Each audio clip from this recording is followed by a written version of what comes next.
Nah, bapak-bapak, ibu-ibu, sekarang saya mau menunjukkan sebuah gambar. Gambar apa ini, bapak, ibu-ibu? Anak-anak, tubuh Gambar, anak-anak. gambar anak-anak, gambar tubuh anak. Ini namanya body mapping. Body Ya, mapping. body mapping itu seperti bagian-bagian tubuh. Bagian-bagian tubuh yang ada pada manusia. Nah, kebetulan yang ada di gambar ini adalah anak-anak. Karena kita kan sekarang sedang membahas tentang masalah kekerasan pada Anak. anak-anak, begitu. Nah, saya mau tanya nih sama bapak sama ibu-ibu semua. Di dalam gambar ini, bagian tubuh mana yang tidak terkena kekerasan? Nggak ada kayaknya, Bu. Tidak ada. Semuanya bisa kena. Kenapa? Bagian mana aja nih Pak Alfi? Coba jelaskan sama saya ini, kasih saya contoh. Ya, kepala bisa dipukul, bisa dibenturin.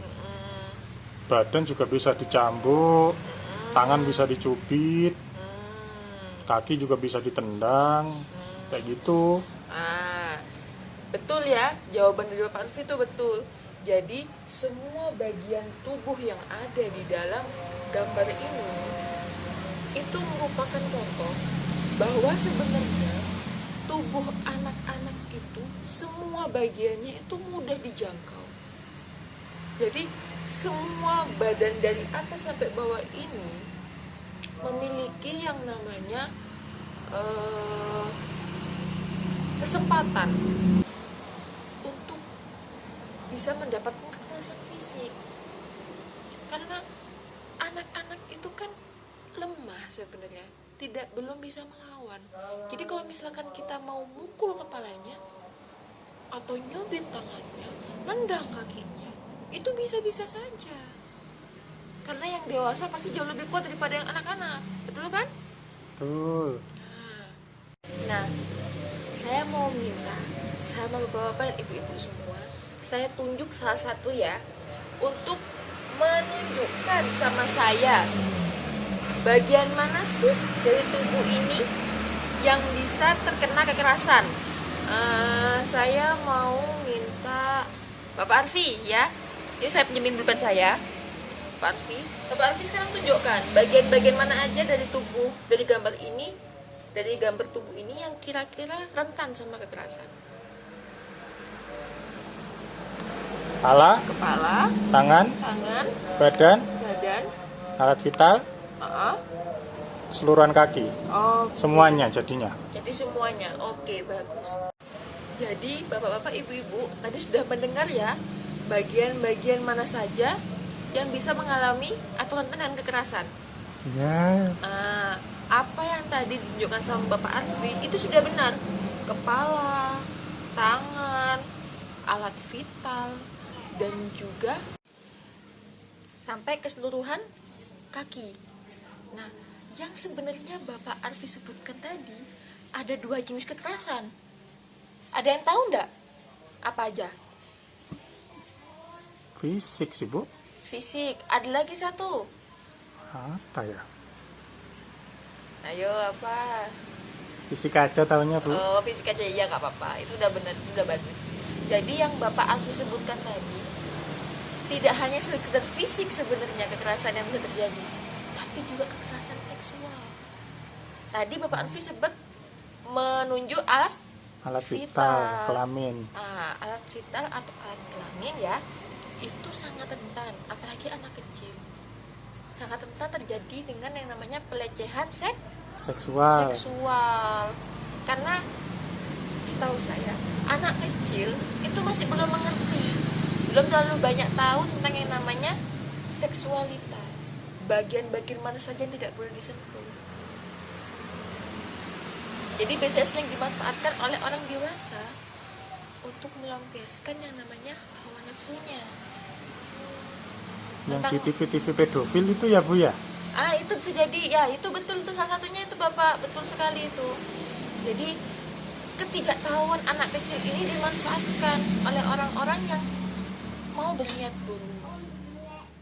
Jadi bapak-bapak dan ibu-ibu semuanya, karena anak kecil ini sangat rentan dengan yang namanya kekerasan seksual, kita sebagai orang tua itu harus bisa mengajarkan kepada anak kita supaya bisa mencegah agar kekerasan seksual itu tidak terjadi pada anak-anak dan anak-anak dari bapak-bapak dan ibu-ibu sekalian. Gimana cara pencegahannya? Ayo, ada yang tahu nggak gimana cara pencegahannya? Ya boleh keluar rumah, Bu. Oh, nggak boleh keluar rumah, nanti anaknya malah stres dong dikurung di rumah terus, Pak. Ya juga ya. Diawasi. Diawasi apanya nih?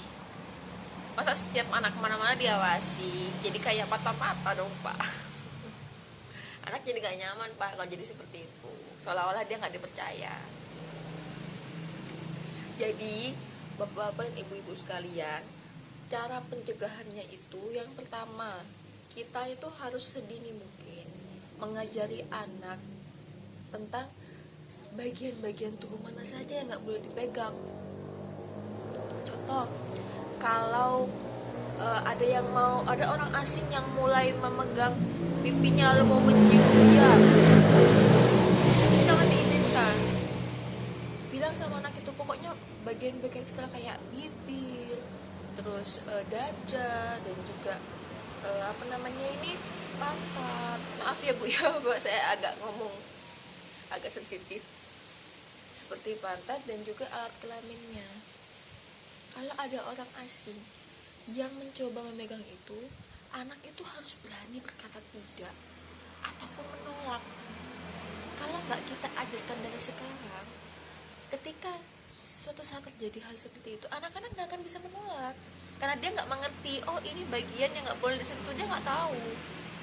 Biasanya sih anak-anak umur 3-4 tahun itu sudah bisa, karena biasanya anak-anak itu kan udah diajarkan mengenal anggota tubuh ya bapak ibu-ibu ya. Jadi sekalian diberitahu kalau nanti ada yang mau megang bagian alat vital dan juga megang pantat ataupun mencium pipi maupun bibirnya, jangan mau. Kalau perlu berteriak minta tolong, jadi biar orang-orang di sekitarnya itu tahu kalau dia sedang berada dalam keadaan yang bahaya. Gitu ya bapak ibu-ibu. Lalu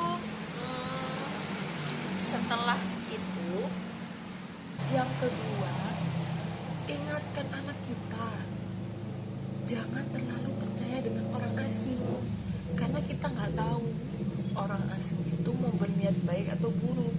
Jadi ajarkan anak kita untuk meminta tolong kepada orang-orang sekitarnya atau mungkin berteriak tolong, agar ketika ada orang asing yang ingin melakukan pemaksaan sama dia berteriak minta tolong, maka nanti orang-orang yang ada di sekitarnya bisa menolong dia, seperti yang saya katakan di awal tadi, ya kan ya. Jadi yang pertama, ajarkan anak tentang anggota-anggota tubuh yang tidak boleh disentuh atau anggota-anggota tubuh yang sensitif. Yang kedua, ajarkan anak untuk meminta tolong atau berteriak tolong. Jangan biarkan anak itu terlalu akrab dengan orang-orang asing, karena itu sangat berbahaya sekali. Biasanya pelaku-pelaku kejahatan itu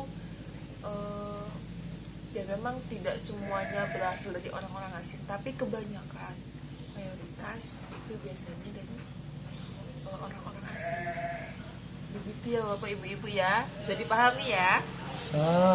Jadi yang punya anak-anak, biarpun dia usianya udah melebihi 4 tahun sekalipun, itu tetap bisa diajarkan ya, selama dia masih anak-anak.